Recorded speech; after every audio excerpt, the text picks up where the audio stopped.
छत्तीसगढ़ की राजनीति में एक बार फिर से आपातकाल और मीसाबंदियों का मुद्दा गर्मा गया है। मीसाबंदियों को मिलने वाली सम्मान निधि को लेकर कांग्रेस और बीजेपी आमने सामने है। कांग्रेस इसे जनता के पैसों की बर्बादी बता रही है तो बीजेपी इसे लोकतंत्र सेनानियों का सम्मान कह रही है। अब सवाल यह कि आखिर हर सत्ता परिवर्तन के साथ मीसाबंदियों पर सरकारों का नजरिया क्यों बदल जाता है।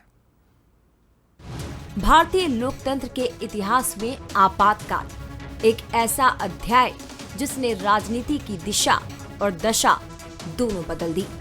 छत्तीसगढ़ की राजनीति में भी उस दौर की तपिश आज तक महसूस की जाती है और इसकी सबसे बड़ी मिसाल है मीसाबंदियों को मिलने वाली सम्मान निधि। आपातकाल के दौरान जेल गए लोगों को सम्मान और आर्थिक सहायता देने का मुद्दा अब सिर्फ संवेदनशील इतिहास नहीं बल्कि सियासी बहस का बड़ा विषय बन चुका है। हर सरकार के साथ इस पर नजरिया बदलता है और यही इसे राजनीतिक टकराव का मुद्दा बना देता है। अब एक बार फिर यही मुद्दा राजनीतिक गर्मी बढ़ा रहा है। कांग्रेस प्रदेश अध्यक्ष दीपक बैज ने मीसाबंदियों को दी जाने वाली सम्मान निधि को जनता के पैसों की बर्बादी बताते हुए बीजेपी पर निशाना साधा। उन्होंने यहां तक कह दिया कि अगर बीजेपी इतना सम्मान देना चाहती है तो अपने पार्टी फंड से पेंशन दे।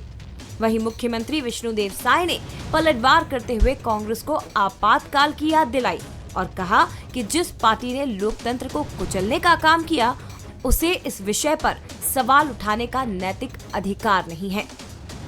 मीसाबंदियों का देश के आजादी के लिए क्या योगदान था? उन्होंने तो वर्तमान सरकार के खिलाफ में लड़ा।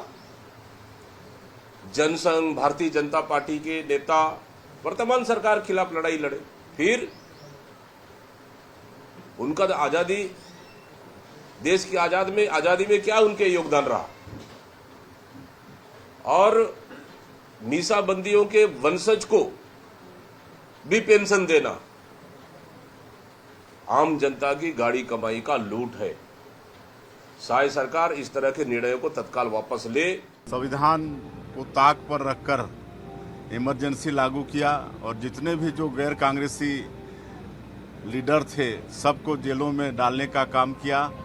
19 माह तक वो जेल में रहे और इसके कारण कितने परिवार में मतलब रोजी रोटी की समस्या आ गई। और आज अगर ऐसे मीसाबंदियों को हम सम्मान करते हैं तो उनको ये सब कहने का कोई अधिकार नहीं है। कांग्रेस मुद्दा विहीन है, आज अपना अस्तित्व ये खोते जा रहा है। कुल मिलाकर छत्तीसगढ़ में मीसाबंदियों की सम्मान निधि अब सिर्फ आर्थिक सहायता का मामला नहीं बल्कि वैचारिक वर्चस्व और राजनीतिक नैरेटिव की लड़ाई बन चुकी है। कांग्रेस इसे जनता के पैसों की बर्बादी बताकर बीजेपी को घेर रही है तो बीजेपी आपातकाल की याद दिलाकर कांग्रेस को कटघरे में खड़ा कर रही है।